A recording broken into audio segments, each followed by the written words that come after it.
Assalamualaikum warahmatullahi wabarakatuh. Sebelumnya perkenalkan Pak, nama saya Muhammad Rofik Taqiyuddin Nabil dari Sistem Informasi Angkatan 2023 kelas A dengan NIM 2309116029. Jadi pada siang hari ini saya akan menjelaskan terkait hasil proyek kami, yaitu berupa rencana bisnis dengan judul RNA EATRI. Nah, sebelum masuk di pembahasan lebih dalam, di sini saya akan menjelaskan terkait dengan jenis produk, deskripsi, dan juga kategori. Jadi RNA EATRI menghadirkan kuliner kreatif yang memadukan rasa lokal dan juga internasional dengan sentuhan modern khas mahasiswa. Menu andalan meliputi teteoboki atau bisa disebut dengan topoki, ada sondrong teknik, ubi, daguma atau dadar gulung maca, dan yang terakhir adalah tahu backplate. Ciri khasnya terdapat pada rasa yang unik, tampilan yang estetik, harga ramah di kantong, serta mudah dijadikan konten menarik di media sosial. Dan untuk kategorinya sendiri terbagi menjadi 3. Yang pertama itu ada main dish atau hidangan utama, baru ada snack atau set dish sebagai hidangan sampingan, dan yang terakhir adalah dessert. Untuk main dishnya sendiri yaitu topoki, sedangkan untuk snack atau set dish atau hidangan sampingan itu ada sondrong teknik, ada ubi, dan juga tahu backplate. Sedangkan untuk dessert yaitu daguma atau dadar gulung maca. Selanjutnya yaitu ciri khas dari menu utama yang ada di RNA EATRI.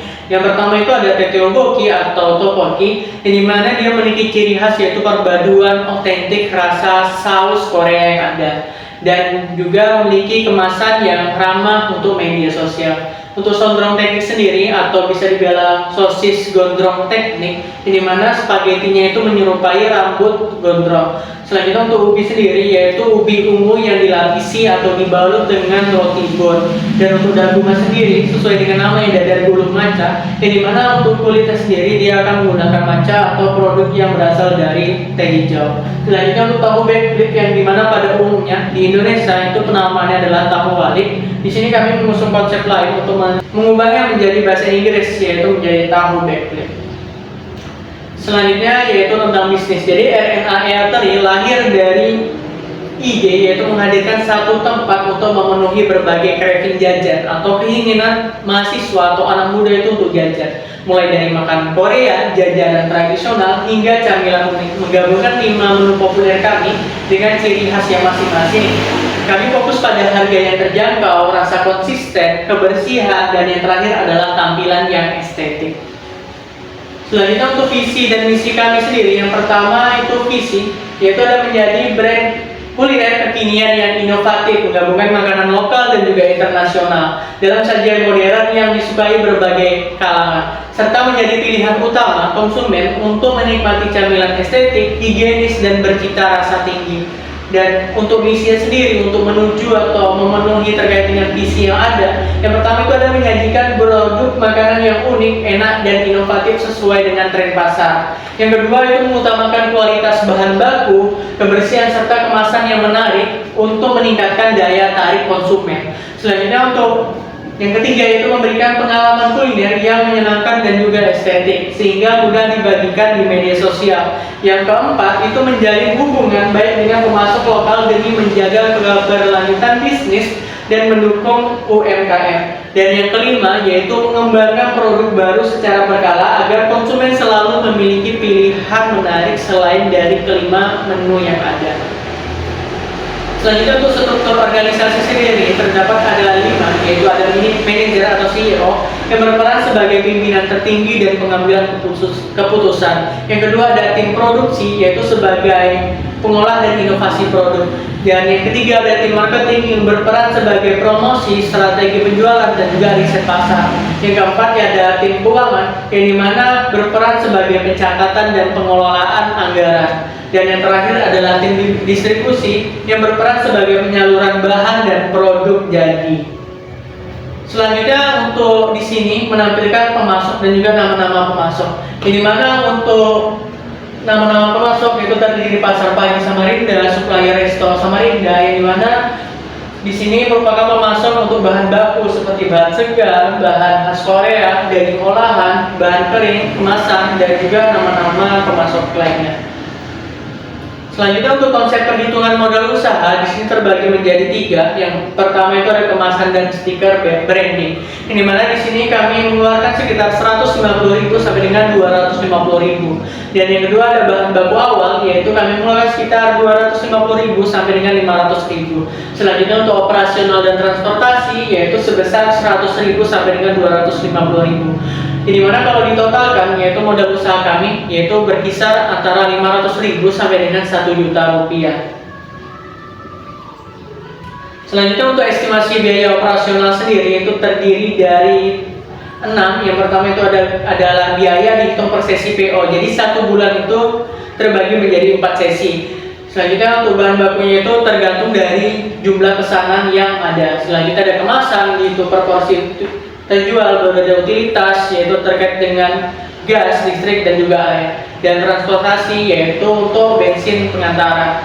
Jadi sistem pre-order ini membuat model efisien karena bahan hanya dibeli pada saat ada pesanan, dan juga produksi dan distribusi yang terjadwal serta tanpa stok yang berlebih.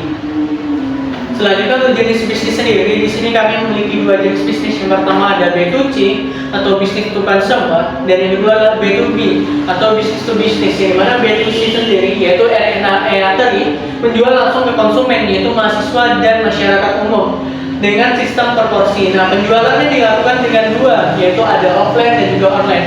Kalau offline itu dengan sekitar kampus, bazar dan juga event, sedangkan kalau online itu melalui media sosial kami yaitu ada WhatsApp, Instagram, Facebook dan juga marketplace. Dan untuk B2B atau business to business, di sini RNA Eatery juga membuka peluang kerjasama dengan pihak bisnis melalui sistem titip jual yaitu konsiansi maupun penjualan dorongan. Model ini memungkinkan produk dititipkan di tempat mitra untuk dijual kembali kepada konsumen. Selanjutnya untuk analisis pasar sendiri, jadi berdasarkan permintaan pasar yang dimana anak muda itu menyukai makanan yang unik, makanan yang kekinian, dan juga itu didukung oleh beberapa sumber yang ada seperti tren makanan kekinian di kalangan kaum muda, intip tren kuliner, hingga sampai ke 10 prediksi tren makanan 2025 yang bakal populer. Dan untuk proyeksi permintaannya sendiri yang dimana tren makanan itu akan terus mengalami peningkatan seiring berjalannya waktu. Dan untuk target pasarnya sendiri yaitu terdiri dari 3, yaitu demografi, psikografi, hingga sampai ke geografi. Jadi mana untuk demografinya itu kami menargetkan untuk anak yang berusia 18 sampai 20 tahun atau berstatus sebagai mahasiswa. Selanjutnya untuk sekunder yaitu 25 sampai dengan 35 tahun atau 34 tahun. Yang dimana itu berstatus sebagai dewasa muda atau pekerja. Yang kedua psikografinya dimana dia itu suka mencoba makanan unik dan estetik visual produk yang dimana itu penting bagi mereka untuk dibagikan ke media sosial. Dan yang terakhir adalah geografi, yaitu kami memfokuskan untuk target pasar itu fokus ke Samarinda dan sekitarnya, terutama di area kampus dan pusat kuliner malam. Dan demografi ini juga menyesuaikan dari penggunaan media sosial, di mana pengguna media sosial tertinggi itu ada di usia 25 sampai ke 34 sampai 35 tahun. Dan yang di bawah dari dewasa muda atau pekerja itu sekitar 30 ke atas, yaitu 18 sampai 24 tahun atau sebagai berstatus mahasiswa.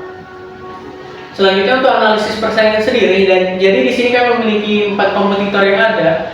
Yang dimana tapi masih banyak kompetitor lainnya yang belum kami masukkan, yang dimana terdiri dari 4, yaitu ada WH, ada Sebelah Bandung, dan Ayam Geprek Borneo, dan juga Mie Gacor.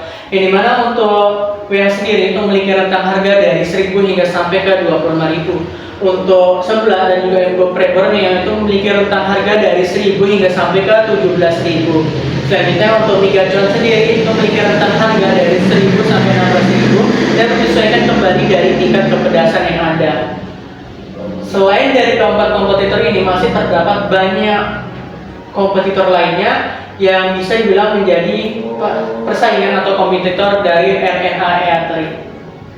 Selanjutnya untuk produk pengganti sendiri, semisal 5 menu tadi tidak kami jual, yang pertama itu kami akan mengganti produknya menjadi nasi lauk sederhana, yaitu berupa ayam geprek, nasi goreng atau mie instan dengan pedas kekinian. Selanjutnya untuk camilan dan minuman populer yaitu ada Sebelah, cilok, ada bakso bakar, ada boba dan kopi susu yang sudah banyak dijual di sekitar kampus.